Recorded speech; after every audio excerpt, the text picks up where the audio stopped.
Hi అండి.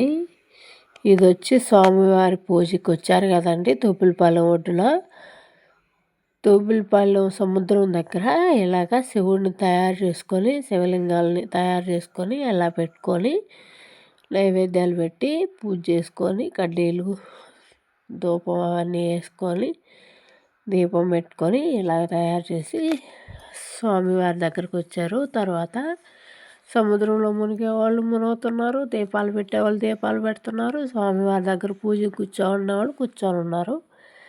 ఇలాగ చిన్న చిన్న శివలింగాలు తయారు చేసి పూజ చేశారండి. చాలా చక్కగా చాలా బాగా చేశారండి, బాగుంది.